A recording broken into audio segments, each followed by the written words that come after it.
la CRC, je vais essayer de me ramener à ça aussi, toutefois en regrettant ou en trouvant aberrant d'entendre des mots comme le mot de faillite, parce que voilà, on aura un déficit à 1%. Je trouve ça assez drôle de la part de personnes qui soutiennent un État qui est lui-même endetté à 3 000 milliards d'euros. Enfin, je trouve ça quand même assez étonnant. Donc voilà, on voit bien qu'il y a un exercice à double détente.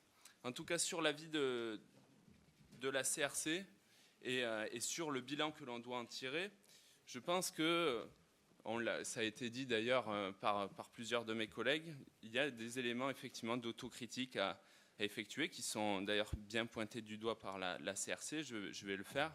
Il y a malgré tout des éléments de satisfaction. Oui, ce n'est pas être un déni, ce n'est pas faire du déni d'assumer aussi politiquement un certain nombre de choix qui ont été pris et qui montrent aussi le caractère qui n'est pas toujours opérant entre les actions dites volontaristes et les actions dites obligatoires. On a effectivement pu accompagner notamment des actions en matière de handicap de façon très volontariste.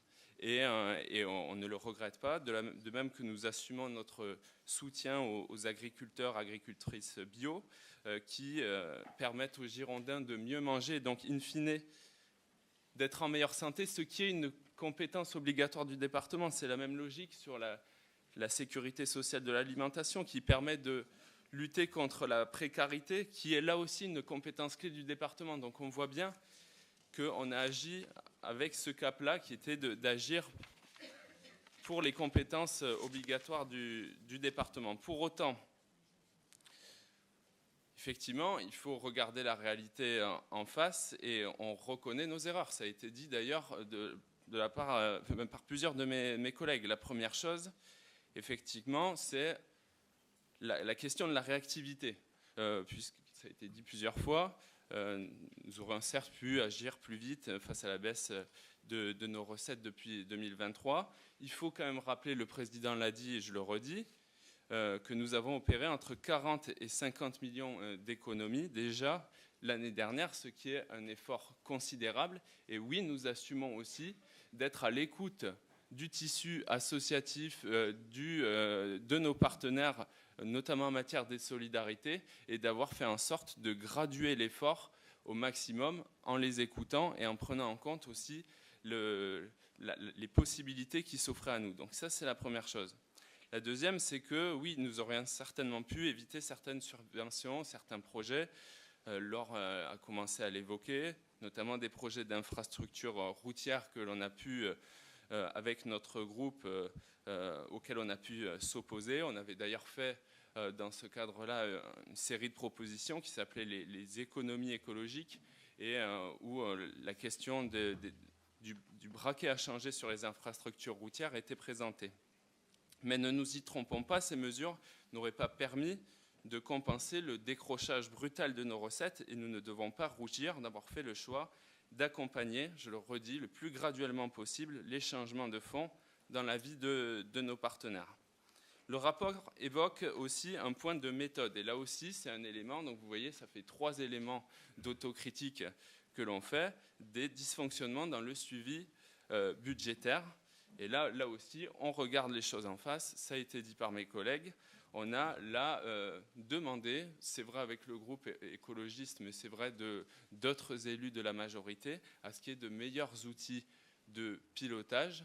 Et sur ce point-là, je dois dire que nous, on observe des changements de fond, notamment depuis 2 ans, des changements de fond qui nous font aussi nous projeter dans le futur avec beaucoup plus de confiance. Et c'est la question principale, d'après moi, qui nous est posée aujourd'hui et à laquelle je vais tenter de répondre, c'est est-ce que nous sommes en capacité de revenir à l'équilibre avec justement le président à la barre, avec aussi la première VP en charge de la protection de l'enfance à la barre. D'ailleurs, je fais une petite incise, ça fait 2 fois que je le fais, puis la dernière fois c'était le cas.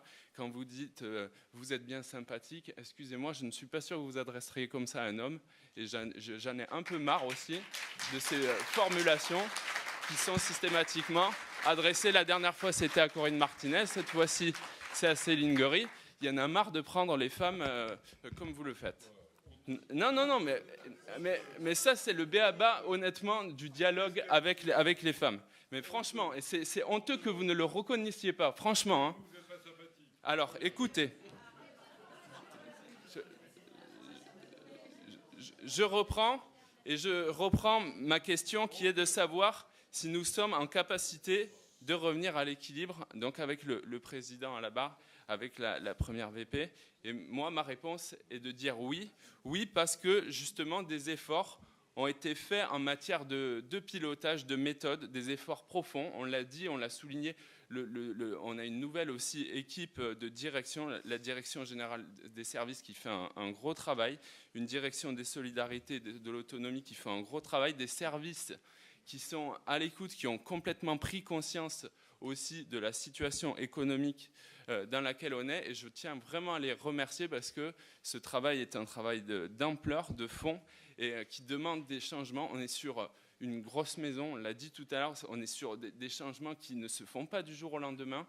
Et ces changements-là, pour autant, ont été opérés depuis 2 ans et commencent à bien porter ses fruits, continueront à porter leurs fruits dans l'avenir. Je salue également la création récente d'une inspection générale des services, que nous avions d'ailleurs appelé de nos voeux avec le groupe écologiste, en appui des propositions de certains syndicats, notamment de la FSU, qui nous proposaient de créer cette inspection générale des services. Le fait qu'il y ait cette IGS est un autre élément qui nous permet de nous projeter dans le futur avec confiance. La mise en place de nouvelles méthodes de suivi, je disais, de développement de la culture de l'évaluation, ça aussi c'est quelque chose de nouveau qui est à l'œuvre, une culture de l'évaluation des politiques publiques qui va aussi porter ses fruits.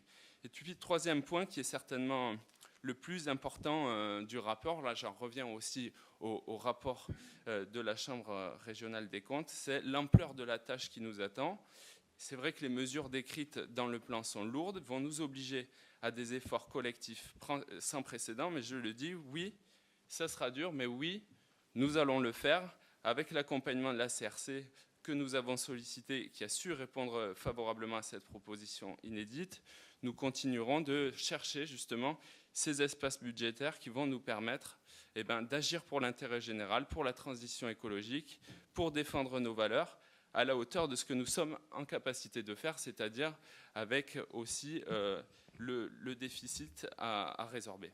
Et je finirai en m'adressant à nouveau aux agents du département, en particulier à ceux qui sont en fin de contrat, à nos partenaires qui comptent sur l'accompagnement du département, et en leur assurant que le groupe Écologie et Solidarité, mais c'est vrai de l'ensemble de la majorité, seront à vos côtés pour justement explorer toutes les voies qui permettront de traverser ensemble cette période de tempête. Voilà, je vous remercie.